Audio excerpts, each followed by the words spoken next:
تو جی ناظرین، میں آپ کے ساتھ ہوں مدثر محمود نالج کے سنگ چینل سے، اور آج کا میرا جو لیکچر ہے وہ ریاست جموں کشمیر پر ہے کہ ریاست جموں کشمیر کا محل وقوع کیا ہے، ریاست کشمیر کی سرحدیں کہاں ملتی ہیں،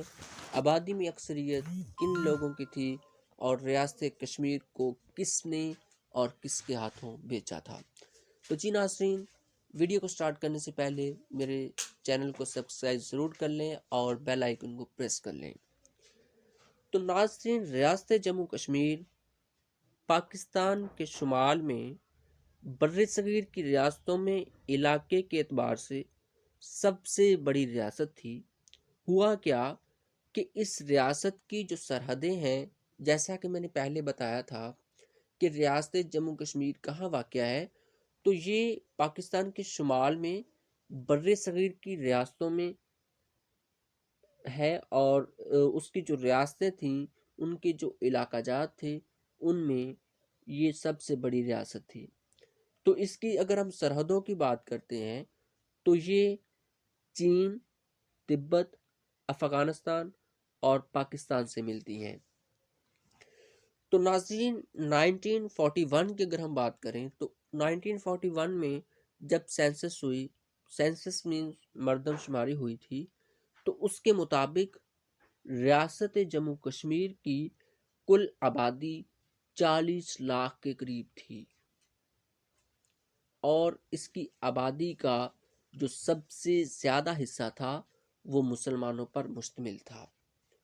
پہلے میں نے بات کی تھی ریاست جموں کشمیر کہاں واقع ہے، اور اس کے بعد بات کی تھی ریاست کشمیر کی سرحدیں کہاں ملتی ہیں، تو یہ بتا دیا گیا ہے کہ اس کی سرحدیں چین، تبت اور افغانستان، پاکستان سے ملتی ہیں۔ تو اگلا جو کوسچن ہے، اگلی جو بات ہے وہ یہ تھی کہ ریاست جموں کشمیر کو کس نے اور کس کے ہاتھوں بیچا تھا۔ تو یہ بہت سارے لوگوں کی باتیں سنی ہیں، کوئی کچھ کہتا ہے، کوئی کچھ کہتا ہے، لیکن جو حقیقت بات ہے وہ یہ ہے کہ ریاست جموں کشمیر کو برٹش گورنمنٹ نے، یعنی کہ برطانوی حکومت نے، اس ریاست کے ایک ڈوگرا راجہ گلاب سنگھ کے ہاتھوں بیچ دیا تھا۔ تو ڈوگرا راجہ گلاب سنگھ جو تھا، اس نے اس ریاست کو محض 75 لاکھ روپے میں خریدا تھا،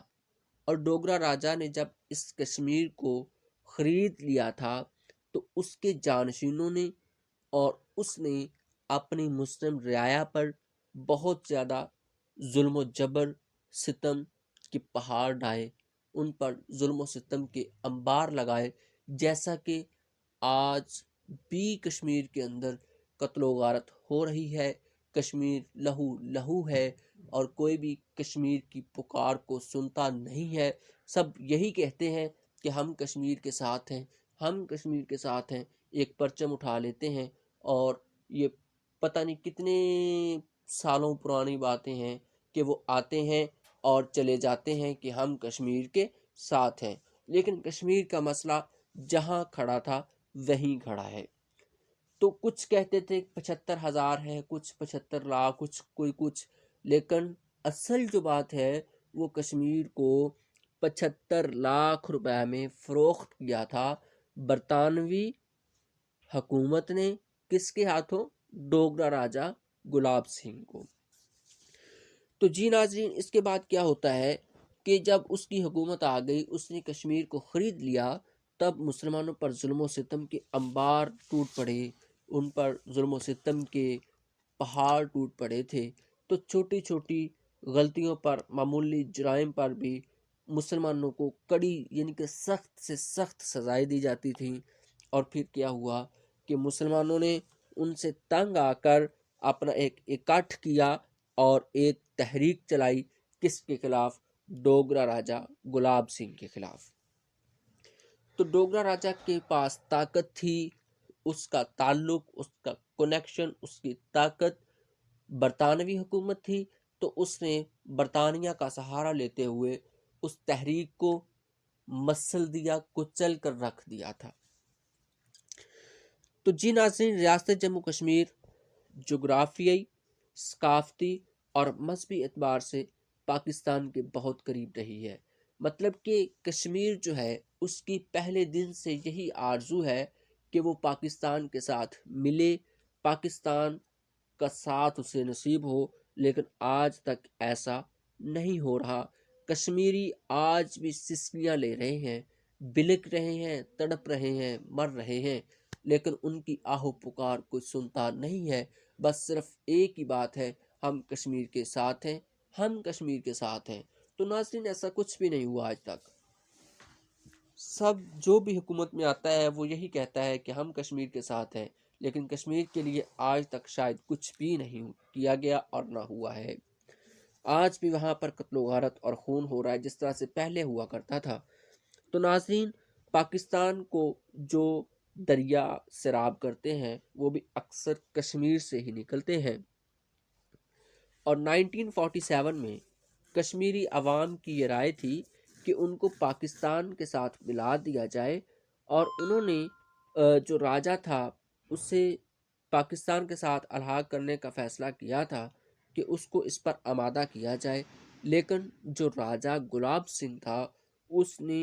اس بات پر آمادگی کا اظہار نہیں کیا، وہ آمادہ نہیں ہوا تھا کہ کشمیر کا الحاق پاکستان سے ہو جائے۔ تو اس کے بعد اس کا تعلق جڑتا ہے انڈیا کے ساتھ، اور اس نے بھارت جو ہے اس کی مدد سے اس کو ایک خط بھی لکھا تھا، اور پھر بھارت نے اس کا ایک گول مٹول بنایا اپنے پاس سے جواز، اور اس نے اس کو پھر کہا کہ جعلی دستاویز تیار کی اور اعلان کر دیا کہ راجا نے ریاست کو بھارت میں شامل کرنے کی درخواست کر دی ہے، لیکن ایسا ہرگز نہیں تھا، بالکل بھی نہیں تھا۔ تو کشمیری عوام راجا کے خلاف تحریک چلا رہے تھے، تو ہوا کیا، اب انہوں نے باقاعدہ سے ہتھیار اٹھا لیے تھے، اور سابقہ فوجی کشمیری فوجی جنگ آزادی میں مسلمانوں کی قیادت کرنے لگے۔ رضاکاروں کے جتھے آزادی کے لیے بھارتی افواج اور راجا کے دستوں کے خلاف جہاد میں شامل ہوتے ہوئے دیکھتے ہی دیکھتے بڑھنے لگے، اور کشمیر کا بہت سا علاقہ راجا کے قبضے سے نکل گیا تھا، اور حکومت پاکستان اور پاکستانی عوام کی پوری اخلاقی اور مالی تحریک آزادی کشمیر کو حاصل ہوئی، تو آزادی کے لیے لڑنے والوں کا پلہ بھاری ہونے لگا۔ پھر کیا ہوا، بھارت نے حالات کا رخ دیکھا تو اقوام متحدہ کا دروازہ جا کر کھٹکھٹایا۔ اقوام متحدہ وہ ادارہ ہے جو آج کشمیریوں کے خون کے دریاؤں پر خاموش بیٹھا ہے۔ آج تک اقوام متحدہ نے کوئی ایسی بات نہیں کی جس سے کشمیر کو فائدہ ہو۔ اگر اس وقت اقوام متحدہ کشمیر کو نہ روکتا تو آج کشمیر پاکستان کا حصہ ہوتا، پاکستان کے ساتھ ہوتا۔ آج کشمیر میں قتل و غارت اور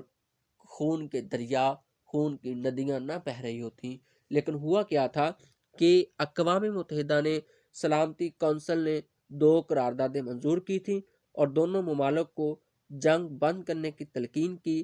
حد بندی کیے جانے کا فیصلہ بھی کیا۔ اقوام متحدہ نے واضح طور پر کہہ دیا کہ کشمیری عوام کی رائے معلوم کی جائے گی، ان کی مرضی کے مطابق کشمیر کا الحاق بھارت یا پاکستان سے ہو جائے گا، لیکن آج تک نہ وہ بھارت کے ساتھ ہے اور نہ پاکستان کے ساتھ ہے، اس میں خون کی ندیاں بہہ رہی ہیں۔ تو ناظرین، پاکستان اور کشمیری مجاہدین نے اپنی برتر فوجی پوزیشن کے باوجود قراردادوں کا احترام کرتے ہوئے جنگ بندی پر آمادگی ظاہر کی، اور استصواب رائے کرانے کا اعلان تو اقوام متحدہ نے پہلے کر دیا، لیکن مسئلے کو حل کرنے کے لیے اب تک کوئی قدم نہیں اٹھایا گیا۔ تو ہوا کیا تھا کہ جب وہاں پر ظلم و ستم کے انبار ٹوٹنے لگے، وہاں پر ظلم و ستم ہو رہا تھا، تو وہاں سے بہت سارے کشمیری مائیگریٹ ہوئے، مائیگریشن کی، جس طرح سے 1947 میں پاکستان اور بھارت، انڈیا وغیرہ نے مائیگریشن شروع کی تھی۔ اور 1947 میں کیا ہوا تھا کہ وہاں بھی لوگوں کے خون کی ندیاں بہائی گئی تھیں۔ انڈیا والوں سے پوچھو تو وہ کہتے ہیں جی پاکستان نے قتل و غارت کیا، پاکستان سے پوچھیں تو وہ کہتے ہیں جی دوسرے ممالک نے کیا۔ تو اسی طرح سے جب یہاں پر بھی ظلم و ستم بڑھ رہا تھا تو انہوں نے مائیگریشن کی تھی۔ پچھلے 15 سالوں سے کشمیری مجاہدین ہتھیار اٹھائے ہوئے آزادی کے لیے لڑ رہے ہیں اور مسئلہ کشمیر اقوام متحدہ کے ایجنڈے پر موجود ہے، لیکن وہ کوئی مؤثر اقدام اٹھانے سے قاصر ہے، کیونکہ اقوام متحدہ نے کشمیر کو جنگ بندی سے روکا تھا، مطلب کہ جنگ بندی کروائی تھی، جنگ روک دی گئی تھی کہ کشمیر کی رائے پر کشمیر کو جس ملک کے ساتھ چاہے گا شامل کر دیا جائے گا، لیکن آج تک اقوام متحدہ نے اس بات کا فیصلہ نہیں کیا کہ کشمیر کو کس کے ساتھ کھڑا کرنا ہے، پاکستان یا بھارت کے ساتھ۔ تو یہ تھا مسئلہ کشمیر جو کہ آج تک فساد کی جڑ بنا ہوا ہے۔ تو وہ جو 75 لاکھ کی بات ہوئی تھی، وہ جو ایک 75 لاکھ میں برطانوی حکومت نے کشمیر کو راجا کے ہاتھوں بیچ دیا تھا، یہ وہی مسئلہ آج تک چلا آ رہا ہے، اور اسی کا جو بنایا ہوا ایک فساد تھا، اسی نے جو اس کو بھارت کے حوالے کر دیا تھا جان بوجھ کر اور غلط کاریوں سے، تو یہ اسی کی سزا وہ لوگ آج بھی بھگت رہے ہیں۔